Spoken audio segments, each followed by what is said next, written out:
여러분 안녕하십니까?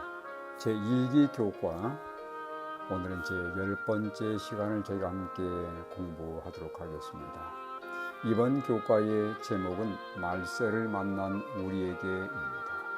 이번 주 교과의 핵심 및 요약을 살펴보도록 하겠습니다.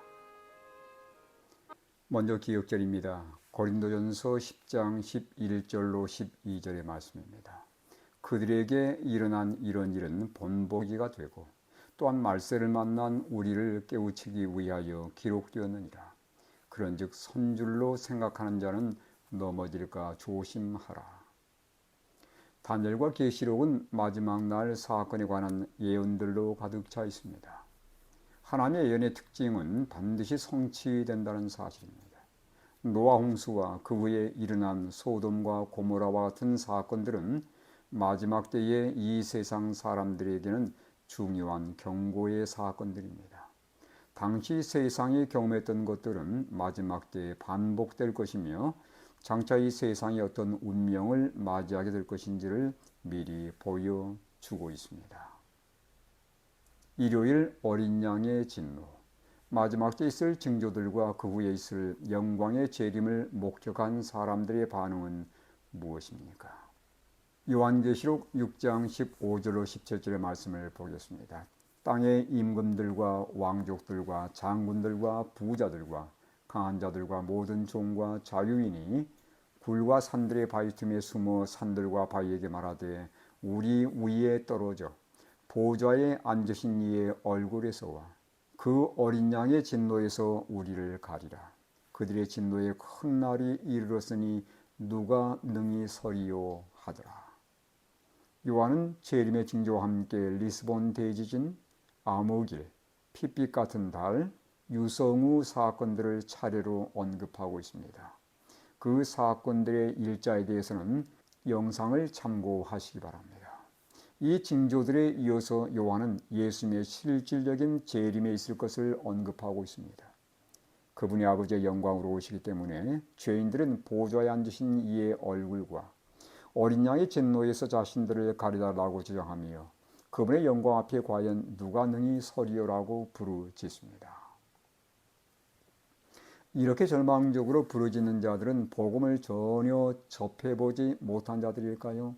결코 그렇지 않습니다. 재림이 있기 전 복음은 온 땅에 증거될 것이기 때문입니다. 그들이 절망적으로 부르짖는 이유는 복음을 듣지 못해서가 아니라 복음을 믿고 순종하지 않았기 때문입니다. 노아 당시의 세상과 홍수 이야기는 우리에게 어떤 교훈을 주고 있습니까? 마태복음 24장 37절로 39절의 말씀입니다. 노아의 때와 같이 인자의 임함도 그러하리라.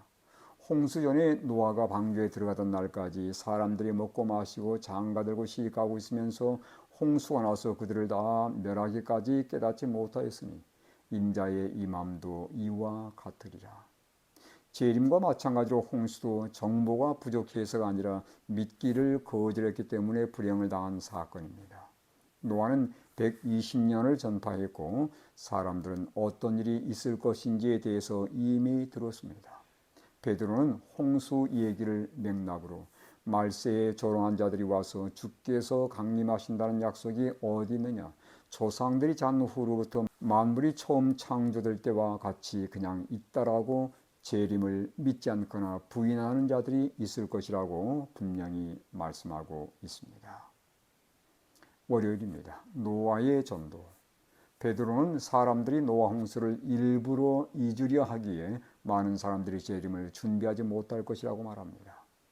노아 홍수 사건은 세월이 흘러가면서 달라지긴 했지만 세계 어디를 가든지 존재하는 대홍수에 대한 신화는 노아 사건이 사실임을 밝혀주고 있습니다. 마태복음 24장 37절로 39절과 창세기 6장 1절로 8절의 말씀을 비교해보고 노아 당시 도덕적인 상태는 어느 정도였는지 살펴보시기 바랍니다. 먼저 마태복음 24장 38절로 39절의 말씀입니다. 홍수 전에 노아가 방주에 들어가던 날까지 사람들이 먹고 마시고 장가들고 시집가고 있으면서 홍수가 나서 그들을 다 멸하기까지 깨닫지 못하였으니 인자의 임함도 이와 같으리라. 창세기 6장 5절과 6절입니다. 여호와께서 사람의 죄악이 세상에 가득함과 그의 마음으로 생각하는 모든 계획이 항상 악할 뿐임을 보시고 땅 위에 사람 지으셨음을 한탄하사 마음에 근심하시고. 방주를 짓는 동안 120년을 외쳤던 노아는 배우 8명밖에 구원하지 못한 실패한 전도자로 생각될 수 있습니다. 그런데 히브리서 11장 7절의 말씀은 노아가 방주를 준비하여 그 집을 구원하였으니 이로 말미암아 세상을 정죄하고 믿음을 따르는 의의 상속자가 되었다고 분명히 말씀하고 있습니다. 예수님은 마지막 때의 세상의 도덕적인 상태는 노아의 때와 같을 것이라고 말씀했습니다. 홍수에 관한 기별을 들었음에도 불구하고 사람들이 순종하기를 거절했듯이 마지막 때도 온 세상에 기별이 증거되었음에도 불구하고 사람들은 순종하기를 거절할 것입니다. 현재 세천사의 기별은 세계 곳곳에서 큰 반응과 함께 많은 열매들을 보이고 있습니다. 그런데 머지않아 은혜의 문은 분명히 닫히게 될 것입니다. 그때까지 우리의 사업은 결코 중단되어서는 안 되는 것입니다. 화요일입니다. 소돔과 고모라. 소돔과 고모라가 멸망하던 당시 도덕적 상황은 어떠했으며 오늘날은 어떠합니까? 베드로후서 2장 5절 7절의 말씀입니다. 옛 세상을 용서하지 아니하시고 오직 의를 전파하는 노아와 그 7 식구를 보존하시고 경건하지 아니한 자들의 세상에 홍수를 내리셨습니다. 소돔과 고모라 성을 멸망하기로 정하여 죄가 되게 하사 후세에 경건하지 아니할 자들에게 본을 삼으셨으며 무법한 자들의 음란한 행실로 말미암아 고통당하는 의로운 롯을 건지셨으니. 유다서 1장 7절입니다. 소돔과 고모라와 그 이웃 도시들도 그들과 같은 행동으로 음란하며 다른 육체를 따라가다가 영원한 불의 형벌을 받음으로 거울이 되었느니라. 에스겔 16장 49절로 50절의 말씀입니다. 내 아우 소돔의 죄악은 이러하니 그와 그의 딸들에게 교만함과 음식물의 풍족함과 태평함이 있음이며 또 그가 가난하고 궁핍한 자를 도와주지 아니하며 거만하여 가증한 일을 내 앞에서 행하였습니다. 그러므로 내가 보고 곧 그들을 없이 하였느니라. 베드로는 마지막 사건을 설명하면서 소돔과 고모라의 멸망 사건을 언급하고 있습니다. 이 도시들은 도덕적인 부패와 사악함 때문에 하늘에서 내린 불로 멸망한 첫 번째 도시들이 되었습니다. 소돔과 고모라의 사건을 통해서 마지막 때 사는 우리들에게 주어진 경고는 분명합니다. 요한계시록 20장에 예언된 대로 악인들은 결국 불로 멸망할 것입니다. 에스겔 당시 하나님의 백성들은 그분의 큰 사랑을 받았음에도 불구하고 소돔보다 더 타락했다고 지적받았습니다. 그들은 우상 숭배를 통해 영적인 간음을 행했고 도덕적으로도 음행을 저질렀던 백성들입니다. 바울은 이방인들의 죄를 묘사함으로 유대인들을 또한 자신들의 영적 상태를 보게 하셨습니다. 그것은 마치 가난한 자의 양을 빼앗아 손님을 대접한 부자의 얘기를 통해서 나단 선지자가 다윗의 죄를 지적한 것과 같습니다. 요한계시록 13장과 17장에 묘사된 다른 이들의 가증스러운 죄는 우리도 그런 죄에 빠질 수 있음을 보여주는 경고의 말씀들입니다. 수요일 온 땅의 심판자. 소돔이 멸망하기 직전 하나님께서 두 천사와 함께 아브라함을 방문했습니다. 그들을 식사에 초대했던 아브라함은 훗날 메시아의 조상이 될 아들을 낳게 될 것을 약속받았습니다. 이어서 그들의 대화는 소돔의 문제로 바꿔집니다. 소돔의 멸망에서 우리는 하나님의 성품과 그분이 악을 다루시는 방식에 대해서 무엇을 알 수 있습니까? 창세기 18장 24절로 25절의 말씀입니다. 그 성중에 의인 50명이 있을지라도 주께서 그곳을 멸하시고 그 50 의인을 위하여 용서하지 아니하시리까? 주께서 이같이 하사 의인을 악인과 함께 죽이심은 부당하오며 의인과 악인을 같이 하심도 부당하니이다. 세상을 심판하시는 이가 정의를 행하실 것이 아니니까. 하나님은 죄를 죽도록 미워하시나 죄인들은 죽도록 사랑하십니다. 하나님은 악을 멸하시기 전 악인들이 돌이킬 충분한 기회를 제공하십니다. 따라서 하나님의 심판에 대해서 누구도 이의를 제기할 수 없는 것이죠. 심판을 당하는 것은 충분한 경고에도 불구하고 악인들이 고집스럽게 불순종의 길을 선택한 결과입니다. 주 여호와께서는 자기의 비밀을 그 종 선지자들에게 보이지 아니하시고는 결코 행하심이 없으시리라고 아모스 선지자는 말씀합니다.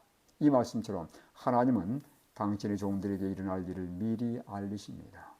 하나님은 굳이 당신의 심판을 우리에게 알리실 의무는 없습니다. 그러나 그것을 알리시는 것은 하나님의 심판의 공정성을 깨닫게 하기 위함입니다. 하나님의 심판에 대해서 누구도 이의를 제기할 수 없는 것입니다. 하나님이 아브라함과 줄다리기 하는 동안 두 천사는 소돔으로 향했습니다. 그들은 소돔 성에서 롯의 가족을 끄집어내는 역할을 했습니다. 마찬가지로 마지막 때 세 천사의 사명은 바벨론에 머물러 있는 하나님의 백성들을 멸망당할 바벨론에서 피하라고 소리 높여 외치는 것입니다. 목요일 재림전 심판. 조사 심판에 있어서 가장 중요한 초점은 무엇입니까? 다니엘 7장 9절 10절의 말씀입니다. 내가 보니 왕자가 놓이고 예적부터 항상 계시니가 좌정하셨는데 그의 옷은 희기가 눈 같고 그의 머리털은 깨끗한 양의 털 같고 그의 보좌는 불꽃이요 그의 바퀴는 타오르는 불이며 불이 강처럼 흘러 그의 앞에서 나오며 그를 섬기는 자는 천천히요 그 앞에서 모세 선자는 만만이며 심판을 베푸는 데 책들이 펴 놓였더라. 성경은 장래의 심판이 있을 것을 예고하고 있습니다. 하나님은 모든 행위와 모든 은밀한 일을 선악간에 심판하실 것이라고 성경은 말씀하고 있고 우리가 다 하나님의 심판 앞에 설 것이라고 바울도 증거하고 있습니다. 심판은 재림전에 있을 조사 심판, 의인들의 의문을 풀어주는 천년기 심판, 그리고 최종 모든 악을 지혜가는 집행 심판 등이 있습니다. 하나님은 누가 구원받았고 누가 잃어버린 바 되었는지 알기 위한 기록이 필요하지 않은 분입니다. 그런데 왜 하늘의 책들이 있을까요? 누구도 심지어 루시퍼까지도 하나님의 심판의 부당성에 이의를 제기해서는 안 되는 것입니다. 따라서 하나님은 기록을 보관하시는 것이죠. 하늘에는 어떤 책들이 있습니까? 심판과 연관된 책들은 생명책, 성도들의 이름이 기록된 책입니다. 기념책, 선한 행실이 기록된 책입니다. 그리고 기록책, 죄와 악한 행실들이 기록된 이 세 권의 책이 있다는 것을 우리는 성경을 통해서 깨닫게 됩니다. 아브라함이 소돔과 고모라를 위해서 간청한 얘기는 심판의 한 표상입니다. 소돔의 죄는 조사되었고 하나님은 그 도시에 대한 부르짖음이 크다고 말씀하셨습니다. 또한 하나님은 아브라함에게도 하나님이 악인들을 멸망시키기로 결정한 것이 의로운지를 살펴볼 수 있도록 기회를 주셨습니다. 다니엘 7장의 조사 심판에는 인자이신 예수님이 등장합니다. 이 심판은 지극히 높으신 하나님의 백성 편을 들어 심판하는 내용입니다. 아브라함이 소돔 특히 롯의 가정을 위해서 중보하며 대변했던 것처럼 예수님은 당신의 백성들을 위해서 중보하시며 대변하시는 분이십니다. 이번 주 교과의 결론입니다. 누가 어린 양의 진노 앞에 설 것입니까? 노아가 120년간 방주를 지으면서 홍수를 경고했듯이 장차 온 세상에 복음은 전파될 것입니다. 그러나 노아 당시 대다수의 사람들은 세속적인 쾌락을 즐기느라 멸망을 피하지 못했습니다. 그처럼 예수님의 재림 때도 노아 시대의 현상이 반복될 것입니다. 홍수나 재림이나 멸망을 피하지 못한 것은 경고를 무시하거나 불순종한 때문이라는 것입니다.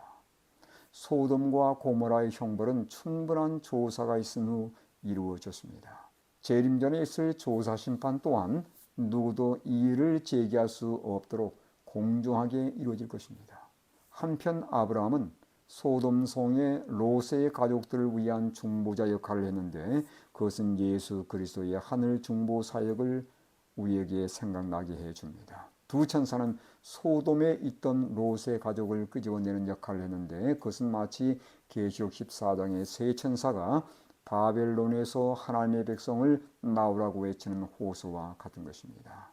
이번 주에도 마지막 때에 있게 될 사건들을 다시 한번 되돌아보면서 우리에게 분명히 심판이 있다는 것을 다시 한번 기억하시고 조사 심판 시기에 하나님과 전적으로 연결되는 믿음의 삶을 사심으로 하늘 영광을 장차 누리시는 하나님의 백성들 되시길 바라면서 교과를 마치겠습니다.